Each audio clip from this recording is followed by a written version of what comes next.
Nah, sebahagian orang yang tidak memahami Al-Quran, seperti ada seorang dari Emirat Arab, dalam sebuah dialog mengatakan bahwa Bani Israel memiliki syariah, memiliki alasan untuk mengklaim bahwa Yerusalem itu merupakan kota yang Allah janjikan bagi mereka, sebagaimana pada ayat suratul Maidah, dan juga diakui oleh dunia internasional. Jadi legitimasinya dari dunia internasional, PBB mengakuinya, ya, mengakui sebagai negara yang berdaulat, negerinya adalah wilayah Palestina yang mereka kuasai, bahkan itu baru sebagian negeri. Sedangkan rencana mereka ingin betul-betul menguasai dari mulai Mesir menuju Furat. Itu merupakan wilayah mereka. Pembicara dari Emirat tersebut yang mengaku sebagai seorang Muslim mengatakan, saya harus objektif menyampaikan hal ini, bahwa Bani Israel bukan mereka yang menjadi penjajah, yang menjadi penguasa, menguasai tanah Palestina, tapi yang tinggal sebelumnya di kota tersebut, mereka lah orang-orang yang merampas hak-hak dari Bani Israel. Padahal kalau kita membaca firman Allah Subhanahu wa taala dalam Al-Quran, begitu banyak ayat-ayat yang menerangkan bahwasannya Bani Israel menerima janji tersebut dari Allah dengan syarat mereka betul-betul memenuhi perjanjian yang mereka buat bersama Allah Subhanahu wa taala. Sebagai contoh dalam surat Al-Baqarah, ya Bani Israel adhkuru ni'mati allati an'amtu alaikum wa aufu bi ahdi ufi bi ahdikum wa iyaya farhabun.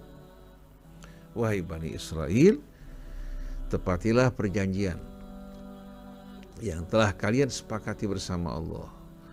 Kalian berjanji untuk mengamalkan apa-apa yang terdapat dalam kitab Taurat, dan Allah berjanji juga untuk memenuhi janjinya memberikan kemuliaan bagi mereka. Di antaranya juga berdiam di Yerusalem di bawah naungan rahmat Allah Subhanahu wa taala. Ya Bani Israel adhkuru ni'mati allati an'amtu alaikum wa aufu bi ahdi ufi bi ahdikum. Bila kalian menepati janji kalian, aku juga akan menepati janjiku pada kalian. Ini merupakan keterangan dari Allah Subhanahu wa taala sebagaimana yang Allah Subhanahu wa taala terangkan dalam Al-Qur'an. Menuntut dari Bani Israel untuk menepati janji mereka. Menuntut dari Bani Israel untuk betul-betul menjalankan kesepakatan yang telah mereka buat. Berjanji untuk menerima kitab Taurat, mengamalkan isinya. Ini merupakan hal yang ditegaskan Allah Subhanahu wa taala dalam kitab sucinya. Jadi kalau seandainya kita mengharap dari Bani Israel untuk bersikap baik dan mulia, untuk menepati janji, untuk tidak berkhianat, ini merupakan satu hal yang mustahil. Mereka belum lama baru mengumumkan gencatan senjata sepihak tanpa syarat, atau mereka menembaki lagi rakyat-rakyat di wilayah Palestina yang mereka duduki.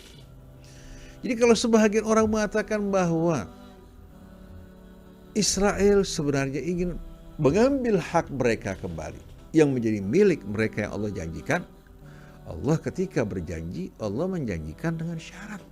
Jadi janji Allah yang mengatakan, masuklah wahai kaumku ke dalam kota suci Baitul Maqdis yang disucikan oleh Allah, yang Allah tuliskan bagi kalian, Allah anugerahkan bagi mereka, tapi mereka menolak. Mereka ingin kemenangan yang instan tanpa perjuangan, pengorbanan, bahkan dengan sikap kurang ajar mereka. Oleh karena itu mereka yang pada saat ini membela Zionis Israel, mengatakan bahwa mereka bukan penjajah, bukan sebagai orang-orang yang merampas harta dari rakyat Palestina. Ketahuilah, sebelum Bani Israel berada di Yerusalem yang pada saat itu bukan merupakan kota suci, ya, wilayah Palestina secara umum dihuni atau telah dihuni oleh orang-orang sebelum mereka.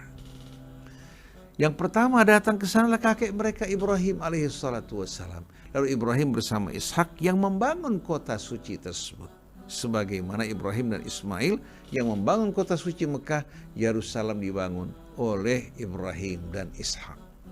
Tapi kota tersebut sebelumnya telah terisi oleh penduduk, merupakan daerah yang subur. Tapi para nabi Allah Subhanahu wa taala pilih untuk lahir di daerah-daerah tersebut. Seharusnya mereka bersyukur bersyukur kepada Allah, mentaatinya, bukan ingkar dan sombong.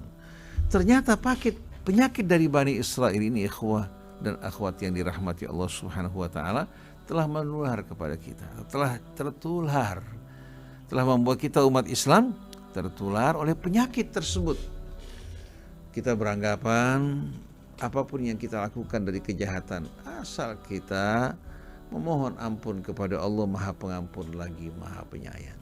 Bahkan ada yang mengatakan cukup memperingati Maulid Rasul, dosa-dosa kita akan diampuni. Ini semua merupakan peringatan, pelajaran bagi kita semua.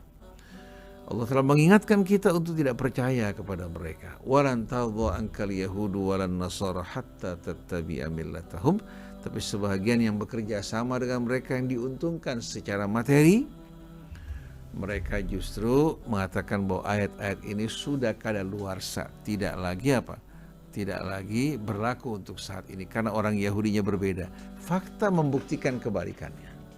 Di Israel mereka menjarah, mereka menggusur, mereka juga melakukan berbagai macam tindakan-tindakan intimidasi. Jangankan pemuda-pemuda yang kuat, anak-anak kecil pun tidak selamat dari kejahatan mereka, termasuk juga orang-orang tua. Mudah-mudahan hal ini menjadi pelajaran buat kita semua. Apa yang dilakukan Zionis Israel merupakan kejahatan terhadap kemanusiaan. Maka kita wajib sebagai orang-orang yang beriman pada Allah Subhanahu wa taala untuk memberikan dukungan.